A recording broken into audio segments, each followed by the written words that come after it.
This is going to be a short video explaining 6th grade Math 1 in District 205 for the 2019-2020 school year. My name is David Beatty. I am the Director of STEM Education for District 205.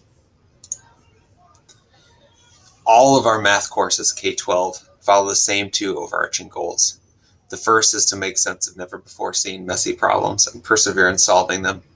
And the second is constructing viable arguments using mathematics and statistics and to critique the reasoning of others.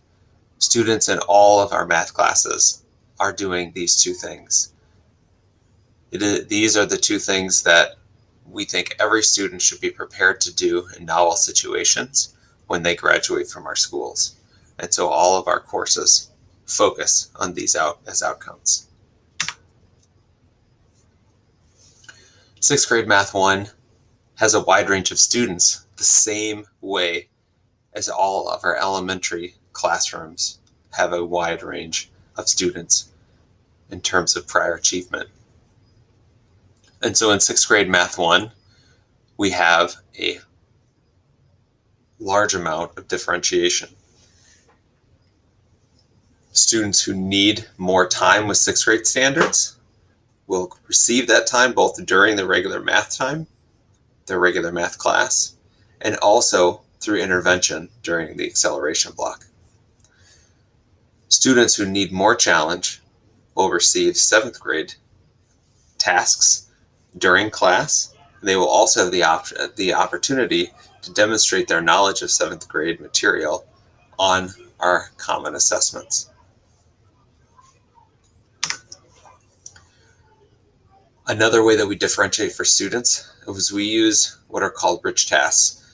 Another way to think about these tasks is that they have a low floor and a high ceiling, meaning that students who have low prior achievement have ways to access the tasks, and students who have high prior achievement have ways to deepen their understanding through these tasks.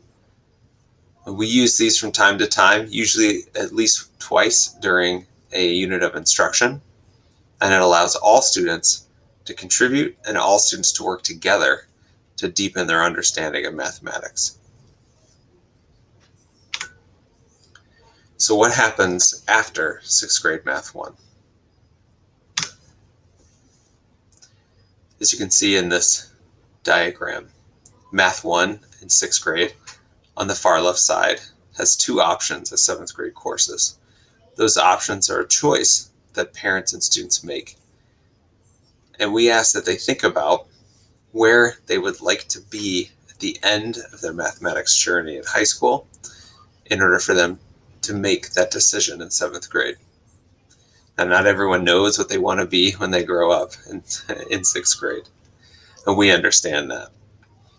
But we also know that some students and parents are expecting to go to do certain kinds of careers even earlier before 6th grade. And so we've put off the decision as long as we can. Essentially, if you plan to take calculus as a senior, then you would want to choose the 7th grade accelerated pre-algebra course. If you're not worried about taking calculus as a senior, then you'd want to choose the grade level Math 2 7th grade course. Most colleges expect you to take calculus on their campus, but many students like to take calculus as a senior to get AP credit for either calculus AB or calculus BC before going to college. So the choice is really up to you and your family.